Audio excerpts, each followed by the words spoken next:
Evelyn sat in front of her vanity mirror, staring at the woman she barely recognized.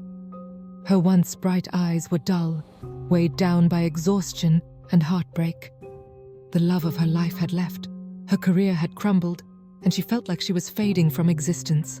She let out a shaky breath and whispered, "Who am I anymore?" Tears welled up, but just as she wiped them away, she noticed something strange. Her reflection wasn't crying. Her breath caught in her throat. She had moved, but the reflection hadn't.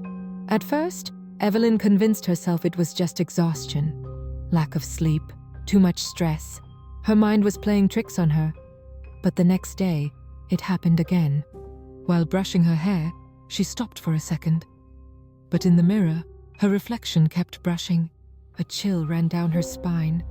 Heart pounding, she lifted her hand slowly and watched in horror as her reflection hesitated before copying her movement. "No, this isn't real," she whispered, stepping away. But deep inside she knew something was terribly wrong. Days passed, and the reflection became bolder.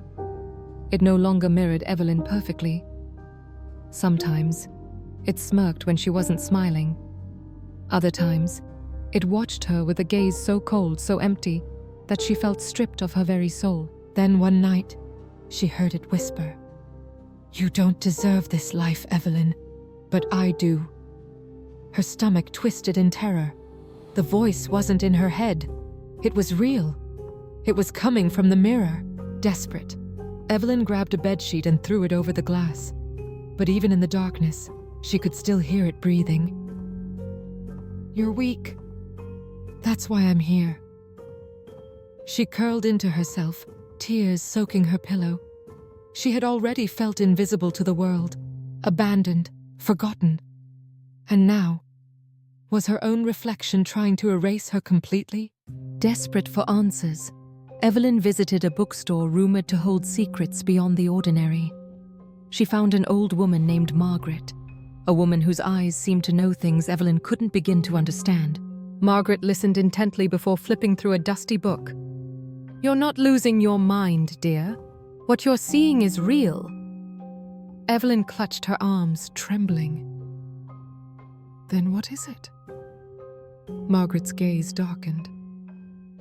"A parasite, a shadow of your sorrow. It preys on souls who've lost the will to fight, waiting for the moment they completely give up, so it can take over." Evelyn's breath hitched. "And if it does?" Margaret's voice turned grave. "Then you will be the one trapped, watching, forgotten, forever." That night, Evelyn stood in front of the mirror, staring at her reflection, her true enemy. The figure in the glass smiled, but this time, it didn't match her expression at all. "You're already fading, Evelyn. You don't fight for yourself. You don't even want this life anymore." Tears streamed down her face. The reflection was right. She had spent months drowning in her grief, letting life slip through her fingers.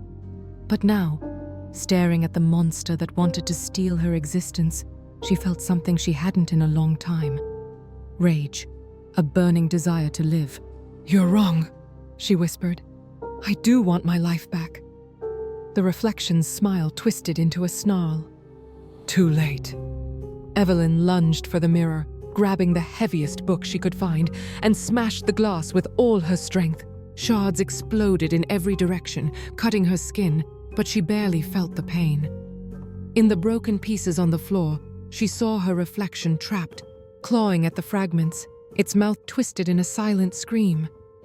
And then, it was gone. For the first time in forever, Evelyn saw herself. Not a ghost of sorrow, not a prisoner of pain, but a survivor. Days passed, and Evelyn felt different, lighter, stronger. She cleaned up her apartment, reconnected with an old friend, and even smiled at herself in the mirror again. But one night, as she walked past a storefront window, she paused. For a second, just a fleeting second.